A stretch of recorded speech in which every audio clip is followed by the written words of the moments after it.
what some folks tend to forget a lot of times is, the adversary can't, write a piece of malware using AI. No disagreement there. Where this gets tricky is if the adversary shows up with two pieces of code that might not work together, they're able to create something that ends up being a pretty powerful weapon without ever telling the AI it's a piece of malware. It's just code being brought together.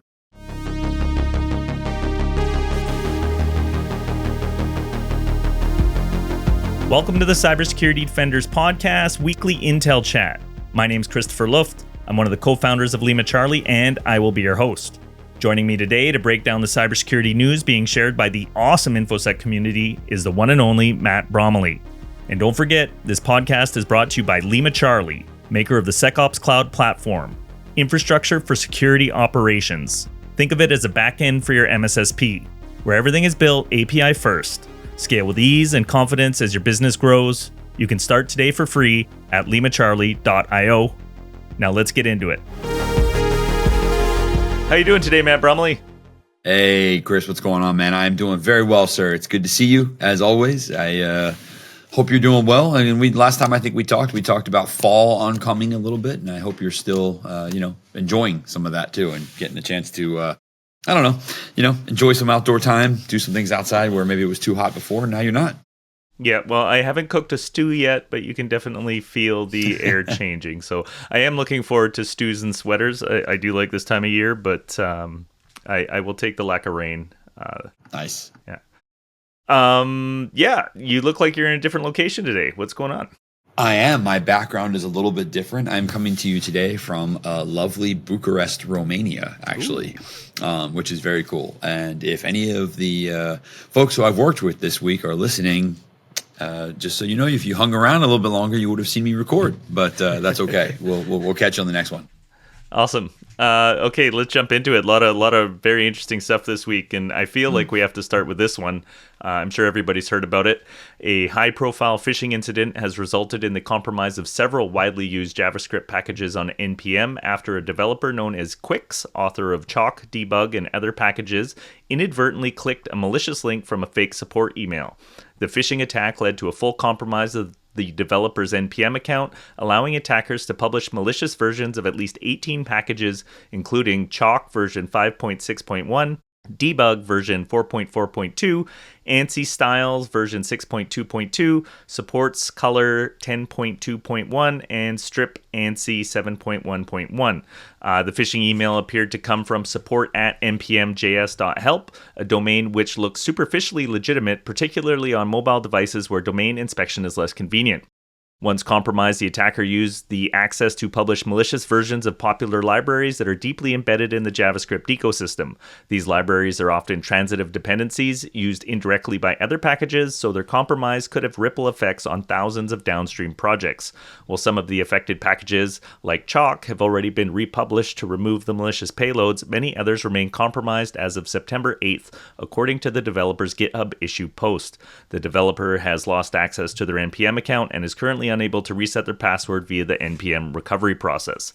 So this recording's already a couple of days out, but the wide impact of this is definitely ongoing. The good news is that even if you're using these packages, the likelihood that you've been compromised is small. You're still going to need to go check, but you probably don't have to panic, right, Matt? Yeah. Chris, we've got, I'm looking at the kind of notification, if you will, over at Hacker News, but there's also a really good reference on some of the blog posts that go into what was found during this time. I mean, absolutely just crazy, insane level of supply chain potential compromise here. You and I have talked about, the compromise of software libraries many a times. PyPI, NPM has come up. And I think this is just going to continue to be a thing that we see happen, unfortunately. We're looking at some of the code in here, and this malware that gets deployed as part of the update for is Arrayish, I believe. We'll look at that particular one. The piece of malware actually, and there we go, there's our first statement, looking for ETH accounts. You can already guess what it is that they're going for. The attacker is scanning for sensitive data as part of this malicious injection, and they're looking for sensitive data for things like Ethereum, Bitcoin, Solana, Litecoin, Bitcoin Cash, so on and so forth. Replaces a legitimate destination with an attacker-controlled address. and makes the swap less obvious by hiding and obfuscating themselves as well. Really, really nasty little stealthy piece of malware for sure. And as we see more and more, I'm going to say like use of code, Chris, and that's not really right because we've been using code pretty heavy for years now. But I think as we continue to see more and more of this type of malware come out, you're going to have more copycats and more folks kind of taking advantage of this from a malware perspective. They're recognizing that a lot of these libraries are deployed in various dev environments. People are running all sorts of things. They're running local projects. They're dev testing stuff out. They might download an application that pulls these libraries down. There's so much on-system code activity that happens that it's really easy, number one, to kind of slide under the radar. Two, you're also going after a target market that likely knows what these things are, And I think that's the other issue. And when I say these things, I mean like cryptocurrencies and things like that. You're going after a technical crowd who's likely running software that is probably ingesting these libraries that is related to, crypto development or other crypto wallets or software development. And those folks likely have their own crypto. It kind of feels like a little bit of a targeted range here of a certain technical acumen. And the other side there of this, Chris, is like you're not going after like the average bear. The average person is likely not downloading packages and running things like npm install or, PyPI install and things like that. They are going after a particular demographic, and unfortunately, they continue to keep having success doing it as well. I think you've got a little bit more information on the technical side of what happened here, but what an interesting attack, and definitely one that I know has scattered ripple effects because a lot of the libraries that were hit here are actually, as we can see from the numbers, pretty widespread and widely used around the world. Yeah. Numbers in the millions, right? Hundreds of millions for a few of them. Yeah. So the scope of the compromise has raised concerns throughout the JavaScript and broader open source ecosystem. Tools like socket.dev and others were able to catch some malicious packages quickly using a combination of static analysis and AI-based threat detection, escalating them for human review and leading to rapid takedown of certain versions. Socket reported that they flagged obfuscation patterns in the compromised packages and published an analysis of the event. However, questions remain about how much reliance can be placed on LLM-based tools, especially given their susceptibility to false positives and false negatives. The current response model appears to rely on LLMs as signal generators with final decisions made by humans.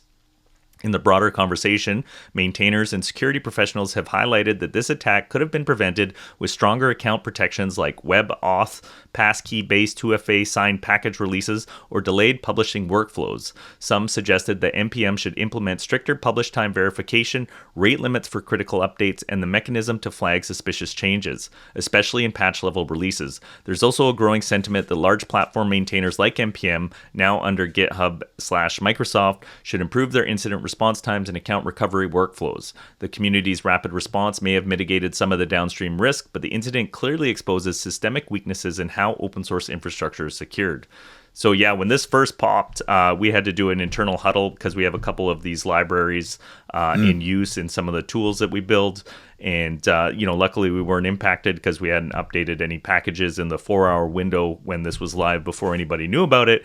But, it just shows how crazy the JavaScript ecosystem is. If anybody's running a React app, go take a look in your node modules folder and then realize that almost everything in there also has dependencies which have dependencies. Start to think of like how many downstream potential impacts there are with one compromise in a single package. Yeah, that's Chris. You're hitting on like one of the most important parts about this is just how much downstream there is, and really the lack of knowledge around that. And that's one of the biggest issues, and unfortunately where a lot of these types of attacks have success is just a lack of knowledge of what happens once the thing is done. And I think that's going to end up being probably a big significant security improvement in the future is just going to be awareness, real-time kind of package monitoring and package updates and things like that. Very important skill to have, and certainly something that we obviously can't ask developers and users to read through every single line of code of every single package they import. But I think you'll start to see a shift towards better package management or maybe make it a little bit more difficult to spread this code out, but that kind of goes against the community of package management and how it's really easy to just submit a piece of code up there if you want to. So it's a catch-22 where we've got to find a way to make it easier for developers to still do what they do, but make it less easier for adversaries to find success. Yeah, and this is for anybody listening who's got that entrepreneur bent. This is definitely an area where there's some opportunity to do some good and provide something of real value that people would probably pay for. Yeah, 100%. Yeah, if there's a way to get through this, it is an absolute surefire way to get some customers on lined up and just say, hey, package security, let's go. All right. This next one reminds us that there are kinetic and geopolitical aspects to cyber. Multiple undersea cables cut in the Red Sea have led to degraded internet connectivity across the Middle East and South Asia, affecting key infrastructure and cloud services. Microsoft confirmed the disruptions began at 05:45 GMT on September 6th, noting increased latency and network traffic passing through the Middle East. While general internet traffic not routed through the region remained unaffected, the company stated its Azure cloud services, the second largest globally, were impacted. In a status update, Microsoft acknowledged the situation and assured customers that remediation efforts were ongoing, with daily updates promised as conditions evolved. The disruption stems from the failure in the SMW4 and IMEWE undersea cable systems near Jeddah, Saudi Arabia. These systems are essentially components of the region's connectivity linking Asia and Europe through the Middle East. Internet monitoring group NetBlocks reported degraded internet performance in countries including Saudi Arabia, the UAE, Pakistan, and India. Users in these regions have experienced slow speeds and intermittent access, especially during peak hours. Pakistan Telecommunications advised customers that performance issues were expected and emphasized that its international partners were engaged in addressing the issue. The broader reliance on undersea cables for global data transmission highlights their critical and vulnerable nature, whether due to accidental damage such as from ship anchors or intentional sabotage. Yeah, so it's crazy when you think about how much of the economy relies on interconnectivity and that whole continents are connected by fiber optic cables going across the floor of the ocean. Yeah, this is, I think I actually promoted this one over to you, Chris, because when I first saw it and I was reading through it, it's a pretty significant impact to a lot of organizations when this actually happens. You know, the world is connected by undersea cables, undersea fiber cables, and there's been a lot of, stories over the past of governments kind of tapping into them, cutting them as a form of, disabling or isolating communications and things like that. It's definitely, it doesn't maybe add up or tantamount to an act of war necessarily.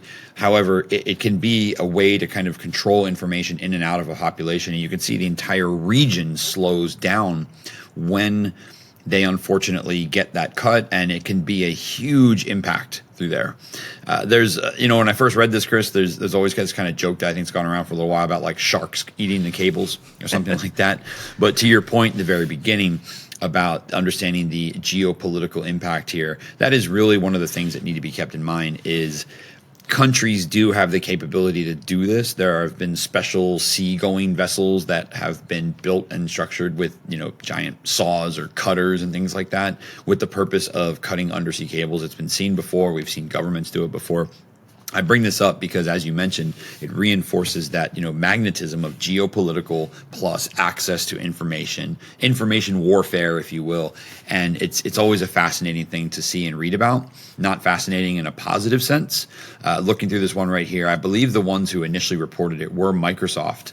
And that also ties into global economies. I mean, if you've got, sites hosted in those areas, businesses hosted in those areas, and they lose the ability to provide services or whatever they do, that can have an economic impact. And then next thing you know, it leads into people can't get access to information. And you're kind of like, this is a pretty big political attack. Mm-hmm. So context around the conflict in Yemen further complicates the situation. In early 2024, Yemen's internationally recognized government in exile accused the Houthi movement of planning attacks on Red Sea undersea cables, a claim that the Houthis denied. Still, several cables were cut during that period, and the issue has reemerged. On September 7th, the Houthis' Al Masirah TV outlet acknowledged the latest cable disruptions, citing external monitoring data but not directly claiming involvement. The instability in the Red Sea region continues to raise operational and security risks for essential infrastructure. The incident also comes amid heightened scrutiny of Microsoft for its reported ties to Israel military operations. Microsoft's Azure platform is under investigation after reports from The Guardian, Plus 972 magazine, and Local Call alleged that it stored intercepted Palestinian communications for Israel's Unit 8200 intelligence division. Microsoft denied knowledge of such usage, but launched an internal investigation in August 2025. The company recently terminated 4 employees who participated in protests over its connections to Israel. While these internal controversies are not directly linked to the Red Sea cable disruptions, they may shape public perception of the company's transparency and its role in the regional digital infrastructure. So yeah, it's a complicated world, and this kind of stuff reminds us that, we're all impacted and, kind of at the mercy of what's going on outside of our control, right? Everyone's at risk. Yeah. All right. Next up, North Korean-aligned threat actors operating under the Contagious Interview campaign have been systematically abusing cyber threat intelligence or CTI platforms to monitor exposure of their own infrastructure and scout for new assets. Research from Sentinel Labs and Valadin reveals that these threat clusters, which is linked to the Lazarus APT umbrella, uses open CTI platforms like Valadin, VirusTotal, and Maltrail, not only to identify detection risks, but also to select unflagged infrastructure for future deployment. These actors typically target individuals in the cryptocurrency and blockchain sectors, surprise, through fake job recruitment schemes involving the click-fix social engineering technique. The attackers registered numerous accounts on Valadin. Oh man, that one's killing me. Do you got some info on that one for me? Valadin? Okay, we'll go with that. The attackers registered numerous accounts on Valadin's community access platform. I think it's Valadin, actually. I'll be honest with you. I think it's Valadin. I'm thinking of Aladdin, the character. Okay, we'll try again. The attackers registered numerous accounts on Valadin's community access platform within hours of a blog post detailing Lazarus's related infrastructure, leveraging Gmail addresses previously tied to malware distribution infrastructure. Although Valadin blocked these accounts quickly and later blacklisted known Astral VPN IPs and Gmail-based accounts, the attackers pivoted by registering with non-Gmail addresses and domains they controlled, e.g. quiznest.com. Sentinel Labs left one such account active to track the actors' ongoing use of the platform. Evidence from the log files indicates that they worked in teams, likely coordinated via Slack, conducting synchronous lookups for the same artifacts and URLs, often shortly after indicators appeared in apt_lazarus.txt were submitted to VirusTotal. So yeah, it looks like some coordinated North Korean threat actor activity there. Here we go again, right? The Contagious Interview and ClickFix, and we're back again to this idea of, the human side of it, as Reuters calls out here, further coverage of the human dimension of this particular threat. And I always find this one to be a really interesting article. I actually spoke with some of the people I've been working with this week. They've actually gone through having to filter through these different interviews, Chris, and it's always an interesting side of a threat actor story. You and I have talked kind of in jest before about what it's like to be a threat actor and, be told to go get a job and everything like that. But I think getting into the infrastructure of how this threat actor does what they do is actually pretty fascinating. Really, really technical blog post full of different IOCs, walks through how the adversaries go through and build and establish their infrastructure, how they register accounts, walking through activity across different platforms, collaboration, just some really, really interesting takeaways in how they do what they do. And this is, I think, one of the most interesting deep dives into the really technical backend that it takes to, execute an APT level style attack. Getting into like their OPSEC failures and everything is where you can see the adversaries slip up a little bit. But, it's not easy, and I'm not saying what they did was right or wrong. I'm just pointing out that it's a massive infrastructure to maintain and keep track of, and it can be very difficult sometimes to maintain all that OPSEC, especially if you're a threat actor who's, maybe not the best organized or not really good at maintaining this level of an infrastructure. Maybe you're used to only managing different C2s or different malware implants or something like that, but managing multiple dozens of profiles across different sites and interviews can get pretty cumbersome after a while. But I found this one really fascinating to read. Anyone who's a CTI operative or interested in CTI, I would definitely recommend giving this one a read. It's a fantastic article, and as I mentioned, a really good breakdown into how the North Korean groups are doing what they're doing. Yeah, and I think if anything, we'll just see more and more activity from them. They're growing, and I don't know if you saw Kim Jong-un in China with Xi Jinping last week, but I feel like that's going to put some fire in their tank. So. Friendly neighbors, just saying hi, watching some rockets walk by and everything like that. Not the most exchanging malware techniques and yeah, exactly. Like all the rockets and stuff were displayed outside the private, not private, but the secret jets and drones and everything. And then they go inside and they look at the recent malware implants, and it's like gold labeled hex code and stuff like that and whatnot. But yeah, definitely an interesting one. The last thing I'll mention in here is there are quite a lot of IOCs provided at the end of this. For anyone who's in the detection engineering space, you've got a lot of potential detection opportunities in here as well. So go use these to your advantage and disperse and detect. All right. So despite their awareness of detection risks, the group appears to prioritize operational tempo over stealth. Rather than implementing systematic changes to harden their infrastructure, they rely on rapidly deploying new assets in response to takedowns. This approach suggests resource constraints or decentralized command, which may hinder their ability to coordinate broad defensive changes. Additionally, North Korea's cyber teams are believed to operate under self-funding quotas, which may create competitive pressures between operators, motivating them to protect only their own infrastructure and not participate in larger-scale hardening. Wow, that's like malware reverse capitalism. The campaign's technical infrastructure, such as contagious drop malware distribution applications, is designed to tailor payloads based on the victim's OS and collect engagement telemetry via email and log files. These logs have enabled researchers to estimate that at least 230 individuals were compromised between January and March 2025, though the true number is likely higher. Victims were primarily job applicants for roles in cryptocurrency firms, lured through fake interviews and prompted to execute curl commands, under the guise of technical troubleshooting. Domains like skillquestions.com and paxosvideointerview.com were used to lure these folks in. The persistent but unsophisticated operational security practices, such as exposed directory listings and unprotected log files, have enabled researchers to trace much of the group's activity. While their engagement model continues to be effective, the exposed artifacts offer valuable telemetry for defenders. Mitigation efforts depend heavily on timely infrastructure takedown and raising awareness among job seekers in the crypto space.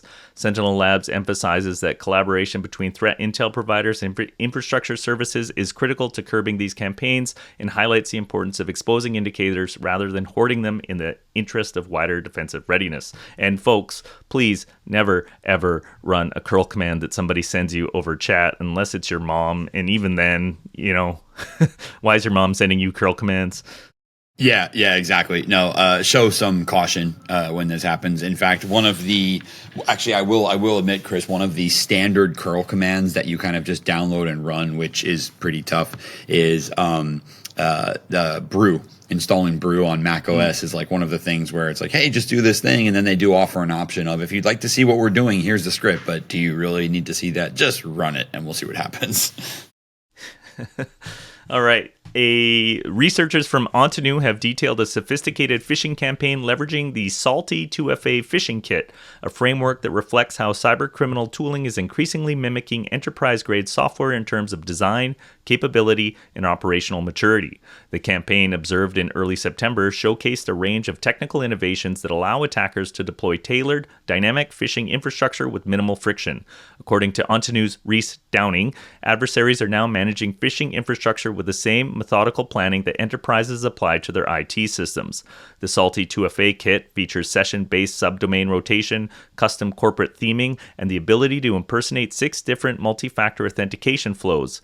It stages its attacks via legitimate services, such as registering accounts on platforms like aha.io to build trust, and it redirects users to a Cloudflare turnstile CAPTCHA to add credibility. After passing the CAPTCHA, users are presented with dynamically themed phishing pages that mimic their company's branding, including logos, styling, and even sector-specific interface elements across industries like finance, healthcare, energy, and tech. These enhancements allow phishing pages to bypass traditional warning signs that users might rely on, making detection significantly harder.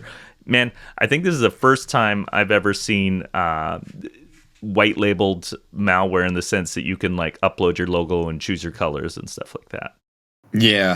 Yeah, this one is actually pretty interesting. I find this one to be, I don't want to say like an advancement, a threat actor advancement, but I feel like this is kind of what we've always been barreling towards, Chris. A lot of tools that we read about are very kind of niche and very specific when we come to like malware. And when we talk about toolkits, they often have a wide range of availability and applicability. And in this case, we're reading or seeing how a threat actor has kind of unrolled this like really, really powerful phishing kit that has so many capabilities built inside. And it's just this like really powerful web app. And I hate to phrase it and give it terms like powerful and things like that. But it's like the adversaries have really put some nice bows and wrapping paper around their code and really upped their capabilities and what it is they're able to do. I mean, dynamic corporate branding. The phishing kit is implementing automated theming functionality that looks for it's got a lot of automation scripts built in. It automatically, works in different sectors and industries. Advanced evasion techniques using Cloudflare features like turnstile, platform abuse of AHA, session-based rotating subdomains. I mean, just the type of stuff that you'd see in a professional exploit toolkit like a Cobalt Strike. Well, now we see in a modern phishing kit, and it's just, I think it's a wild progression, but also a consistent and expected road for adversaries. There is, Chris, a higher class of attacker. I'm just kidding. There is a attacker who wants to have this type of knowledge and insight. They want to have this level of capability, and they want easy push buttons to make it work. Mm-hmm. And they're willing to pay for it, or they're willing to use it and willing to configure it, and someone's willing to build it as well. And as weird as that sounds, it doesn't make them necessarily lazy or inefficient. It's just, I need to do these things. I'm going to automate the heck out of them. And like any good person who's writing any good automation script, you start out with trying to solve a very niche use case. And you're like, well, while I'm here, why don't I do that? And then while I'm here, well, why don't I do that? And the next thing you know, you've written a phishing kit that has a whole bunch of different features and functionalities built into it. And all you were trying to do was make a dynamic corporate branding script. So I understand the development process of how they got here. It just unfortunately makes it more difficult for defenders and easier for adversaries to launch their commands. Yeah. So what sets Salty2FA apart is its operational depth. The phishing infrastructure includes features like geo-blocking, ASN/IP filtering, and JavaScript-based anti-debugging, which are explicitly designed to obstruct security researchers and evade automated detection. These tactics make reverse engineering more difficult and reduce the visibility of campaigns to defenders. OntoNews analysis found that when a user enters an email such as name@company.com, the phishing kit queries a theme database and renders a matching corporate login screen, creating nearly pixel-perfect impersonations. This capability is similar to the Darkula phishing kit, which is also known for its broad brand spoofing capabilities. Security experts emphasize that defenders can no longer rely on static indicators of compromise or IOCs or conventional phishing heuristics. Salty2FA's design allows even low-skilled attackers to run advanced phishing campaigns without prior technical knowledge. As a result, organizations must invest in layered, behavioral-driven security models that include detection techniques that monitor for abnormal domain behavior, suspicious CAPTCHA interactions, and JavaScript execution patterns that deviate from normal user flows. According to Shane Barney, CISO at Keeper Security, the shift must be towards identifying attacker behavior at runtime rather than waiting for known signatures to trigger alerts.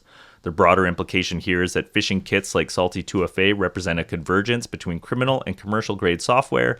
The gap between threat actors and legitimate enterprises in terms of technical capability is narrowing, putting additional pressure on defenders to modernize their toolchains and workflows accordingly. So, wow. Yeah, I think a lot of this like parity that's emerging is probably driven by AI. We're kind of fighting an asymmetric battle where the threat actors are able to leverage these tools and just experiment with them and get them into production without the kind of safeguards that large enterprises are facing as they approach AI in a more cautious manner. Yeah, and the other side of it too is it's really nothing. I mean, while we're talking about AI features and capabilities and how adversaries can use them, if I kind of scroll down and look through all the different techniques that are based in here, this JavaScript like anti-debugging implementation, code obfuscation, multi-factor authentication, simulation, and things like that. If you ask AI to create these things for you, it's going to turn around and say, absolutely not, right? And let me be clear for everyone here. Chris and I are kind of hypothesizing on the capabilities of AI and how they're being used by the threat actor here. But what some folks tend to forget a lot of times is, the adversary can't, write a piece of malware using AI. No disagreement there. Where this gets tricky is if the adversary shows up with two pieces of code that might not work together, they can ask AI to say, hey, this particular piece of code over here, I want you to help me create an obfuscation routine, or I want you to find a way to get them to work together, right? Like find a function that links these two JavaScript libraries together. I was even thinking of like the branding kit too, like that kind of software would take, traditionally a large team, a bunch of time and a bunch of money, but that's the kind of thing that you could bang out with AI over a weekend now because you're able to write all that sort of, basic JavaScript very quickly. Yes, 100%. And in the same vein there, I think that it's nothing for an adversary to show up to an AI prompt with predefined code and without saying this thing is malicious, they can get help on it, Chris. And to your point there of like, hey, here's a bunch of loose scripts that me and my gang used to use to replicate brand websites and stuff like that. I wouldn't say that to an AI. I'd show up and say, hey, in this folder, I have a series of scripts that are built around automated site deployment or something like that. Can you please combine and enhance the functionality and stuff like that? And a really simple prompt like that will give you a really nice toolkit. And to your point about adversaries having a leg up there, they're able to create something that ends up being a pretty powerful weapon without ever telling the AI it's a piece of malware. It's just code being brought together. And that's another area where I think we're going to see adversaries continue to excel. It's already been a really wild state because they have been creating malware and utilizing prompt injection and getting AI to create something it shouldn't be creating. But when you see them go kind of that next level and they're like, I'm knocking out advanced phishing kits in a weekend, right? I'm creating multi-stage, multi-capability phishing kits that do all sorts of things. Replicating multiple sites, rotating subdomains. I mean, all these things are just little features. And to your point, Chris, it would have taken a while for someone to manually code those. Now, it's quick. It's a really quick ask. Yeah, and I think like if you look at like most threat actors, and again, we don't like to give them credit, but like a lot of these guys are really smart. And I'd say if anything, before AI, they were very limited by just like the ability of one person to do so much. Whereas now you kind of get the 10x effect on anybody who's leveraging these tools to write code faster and get things done at a higher level. So yeah, interesting times. Yeah. Hopefully we win, but I think it'll just be back and forth forever. Well, I will say in the week prior to us recording this episode, I did get a chance to come on LimaCharlie's Defender Fridays and talk a little bit about the use of AI and IR purposes. And I do think there's lots of ways we can use it to level up the blue siders, if you will. Yeah. And that's actually a good point. For anybody listening, if you're still here and aren't aware, every Friday we run a series of fireside chats called Defender Fridays. It's much more technical. We get into the weeds with practitioners throughout the industry, talk about various defensive things that they're doing. Really cool thing to come attend if you want to learn more from the source and where you can be interactive and ask questions. So I believe you can register for that at limacharlie.io/defenders-Friday. If not, Google will get you there. And I guess that's it, Matt. Another one in the books. That's what we got for today. All right. Thanks for coming out, sir. Always a pleasure to see you, Chris. Appreciate it, and I'll talk to you next week. All right. Take care.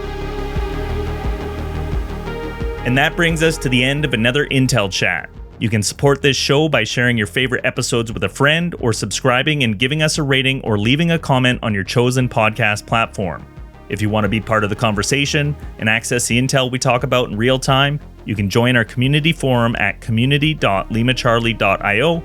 Thanks for listening in, and we'll see you on the next one. The Cybersecurity Defenders podcast is hosted and produced by Christopher Luft. The show is co-produced and edited by Sam Blake with graphics by Amr Al-Khatib. Sponsored by LimaCharlie, scalable infrastructure for your security services. Visit limacharlie.io to get started for free.